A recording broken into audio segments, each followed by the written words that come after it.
C'est une technologie qui permet à deux objets électroniques de se parler entre eux à courte distance.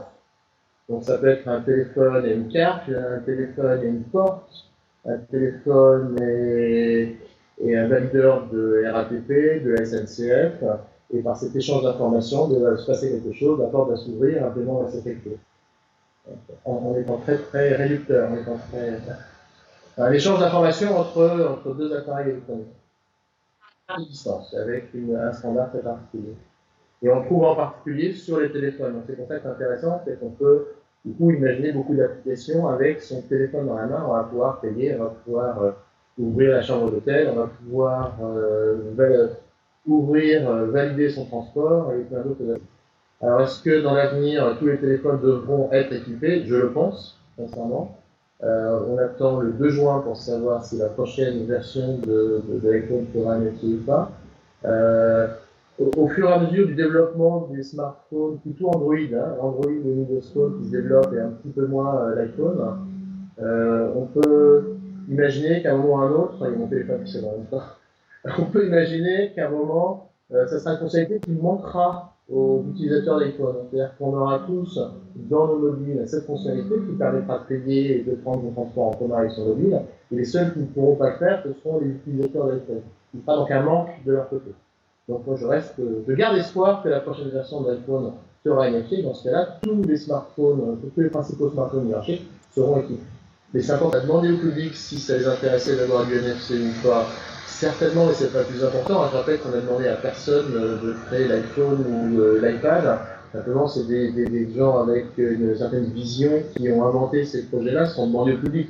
On aurait demandé au public, par exemple, un lecteur de musique, le public aurait dit bah, je veux un peu plus de musique dedans, ou je veux que ce soit un peu moins cher, mais les innovations, ça ne vient pas forcément du public, ça vient souvent des sociétés et des designers et des penseurs dans ces entreprises.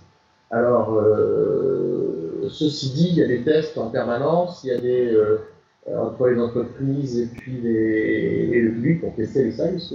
Alors, le piratage. Alors, le piratage, si je prends ma carte qui est là, vous la voyez, là, j'espère que vous ne voyez pas le numéro, il faut que je les cache. Toutes ces informations-là sont visibles sur la carte.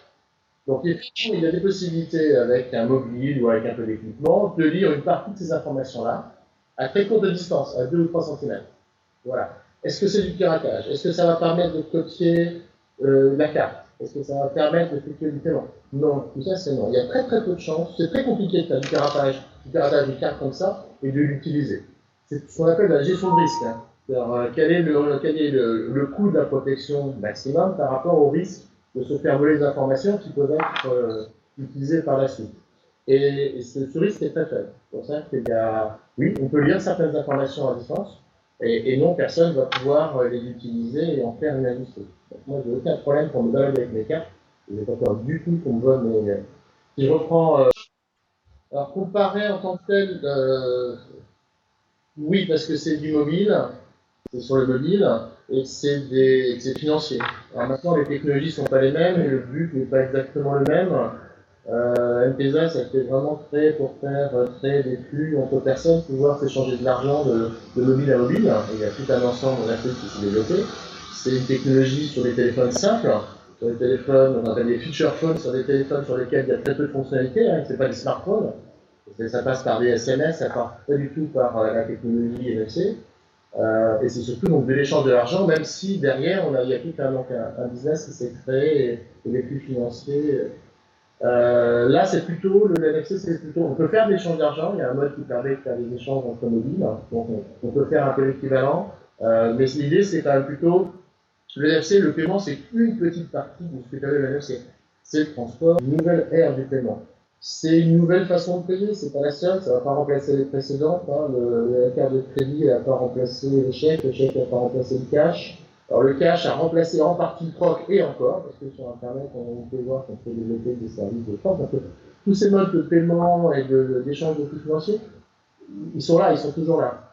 Simplement, ça va être plus facile parce qu'on a nos mobiles dans la poche en permanence, parce qu'on va avoir des possibilités d'aller plus vite pour payer, de pouvoir échanger entre nous. L'une d'entre vous de donner 20 € à l'autre, de pouvoir rendre 20 € avec votre téléphone, vous accrocher et puis vous faites cet échange. Voilà, c'est un outil nouveau.